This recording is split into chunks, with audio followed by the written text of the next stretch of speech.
en Kouja Sénèbre. Aujourd'hui, nous sommes avec Amassou Baba Kenkela Wamazulu et je suis le Baneb KM Djouti Misra. Nous allons parler... Apprenti Kedjo, exactement. Nous allons parler des 5 méditations journalières et plus précisément de Eru Nketi. Eru Béoutet. Eru Béoutet, Eru le vainqueur. Eru le vainqueur. Bien. Alors, comment pouvons-nous expliquer Eru Béoutet? Eru Béoutet, traduit du Midi-Nature, signifie les vainqueurs. Okay? Et c'est la phase successive à Eru. Okay? Parce que souvenez-vous, nous avons les rituels journaliers qui commencent par nous, l'utérus. Alors ça, la première manifestation, Eru, la deuxième manifestation, Eru Béoutet, le 4e niveau. Eru Béoutet, comme le dit Eru le victorieux, c'est Eru qui a vaincu sur ses démons intérieurs. Dans la culture couche-comique Congo, nous reportons la notion selon laquelle Eru a été grandi par Eru. L'utérus de Eru n'était pas celui de Auset, mais plutôt celui de Ninana. Ninana est Eru ou Neptis. Neptis est la petite fille de Seth. Et elle a servi de nourricière à Eru. C'est-à-dire, Eru a été initiée à l'art du combat, à l'art de la vie. Okay? L'art de la vie, quand on parle de l'initiation à l'art de la vie, on est en train de parler de l'initiation sexuelle auquel doit passer chaque homme et chaque femme. Okay? Et c'est Ninan, ou Nabekhout, qui procède à cette initiation-là. Ce qui fait que Eru a en lui le sang de l'ennemi de son père, de l'assassin de son père, okay? Qui est Seth. Eru est né pour combattre les mâles. Mais pour combattre les mâles, il doit d'abord avoir ces mâles à l'intérieur de lui. Okay? Eru qui grandit à travers la phase de Eru, arrive à être Eru. Durant cette phase-là, de midi, de 13h à 15h, non, de 15h à 18h, il est confronté avec les mâles qui est à l'intérieur de lui et qu'il doit dominer. Être Eru nous apprend une connaissance importante. Que les mâles que nous voulons détruire, les mâles que nous pensons combattre, les mâles que nous pouvons vaincre, que nous voyons devant nos yeux et avant tout à l'intérieur de nous. Et cela signifie, si nous ne pouvons pas vaincre les mâles à l'intérieur de nous, les mâles à l'extérieur de nous, va nous vaincre. Et dans ce sens, je rappelle une anecdote, une petite histoire d'un guerrier, d'un moine bouddhiste tibétain, qui, dans une phase initiatique, est introduit dans une salle en feu, une maison en bois en feu. Et il est introduit avec seulement un verre d'eau à la main. Il lui est demandé d'éteindre les feux des rampants avec l'eau qu'il y a dans une tasse, dans un verre. Dans un premier temps, il panique, qui est la phase initiatique. Quand tu te retrouves devant les difficultés, tu paniques. Mais après, il doit se reprendre. Ce qui crée, Eru devient conscient. Il réalise que le feu qu'il voit devant ses yeux ne peut être que le feu qu'il y a à l'intérieur de lui. En réalisant cela, il réalise en fait qu'il a le moyen d'éteindre ce feu. Il boit l'eau. Et quand il a calmé le feu intérieur de son corps, le feu extérieur aussi a disparu. C'est éteint.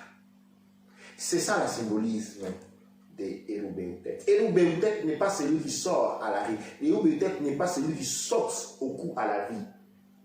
Eru Béoutet est celui qui sait trouver des solutions à l'intérieur de lui. N'importe quels soient les problèmes, si elles existent à l'extérieur de soi, c'est parce qu'elle a avant tout pris naissance à l'intérieur de soi. Et donc, Eru Béoutet nous donne les chemins et les chemins de la victoire. L'instrument dont il y a besoin pour résoudre les problèmes dans lesquels tu te retrouves est toujours à la portée de ta main. Tu dois la boire.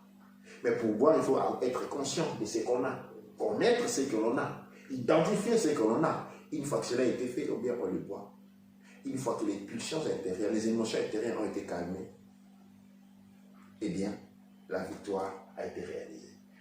Et le symbolisme ritualistique lié à Eru Béoutet nous rappelle justement cela. Non seulement qu'elle nous rappelle, elle nous entraîne, elle développe cette capacité. En répétant ces rituels jour après jour, eh bien, on y développe la capacité et l'habilité, tout comme le sens, à reconnaître les problèmes, les difficultés à l'intérieur de soi et de changer nous-mêmes pour changer le monde. Le monde, nous ne pouvons pas la changer. Elle n'est pas à la portée. Ce que nous pouvons changer, c'est nous-mêmes. Quand nous changeons nous-mêmes, eh bien nous changeons le monde. Quand nous changeons nous-mêmes, eh bien nous changeons les autres. C'est ça l'enseignement qui ressort de Eru Béoutet. Doit le dire Baba Kenkela. Alors, cela veut dire que si j'ai des peurs, si j'ai des colères à l'intérieur de moi, en suivant ce rituel, je peux arriver à asseoir ces colères-là, asseoir ces peurs-là et retrouver la paix intérieure. Exactement. Exactement. Spécialement quand il s'agit des peurs ou des colères, elles sont reliées au cœur, elles sont reliées aux émotions. Il faut se poser la question, quelle est la cause de ces colères? Je vais donner un exemple. Quand on vous dit noir, on dit négro, directement, on sent les nerfs sauter de la tête. Mais négro n'a pour un synonyme noir, black. Mais quand on dit les synonymes, ou bien même négus. Ok? Et quand on disait à quelqu'un tu es un négus, ouais, négus ça signifie bien. Mais quand on dit nègre, ça change. Pourquoi ça change? Cela signifie que tu n'as pas de pouvoir, que quelqu'un d'autre a la télécommande de tes émotionnalités. Quand il appuie sur un bouton, le bouton appelé nègre, tu sautes. Quand il appuie sur le bouton appelé beau, tu souris. Quand il appuie sur le bouton riche, tes épaules montent. Quand il appuie sur le bouton pauvre malheureux, tes épaules descendent. Et Rukuti nous dit que tu dois vaincre ces éléments, reprendre le pouvoir en toi. Et donc, analyse, c'est quoi vous boire les verres dans ce cas-là, boire l'eau dans ce cas-là, réaliser, mais en fait ce n'est qu'un mot. Pourquoi doit être à la merci d'un simple mot? Qui donne à ces mots-là l'énergie et le pouvoir de me contrôler ainsi? Quand on réalise qu'on est soi-même à créer cet incident malheureux à soi-même, on devient l'arme qui te tue toi-même. Alors, tu réalises cela, tu comprends, tu abandonnes. Cela ne t'affecte pas.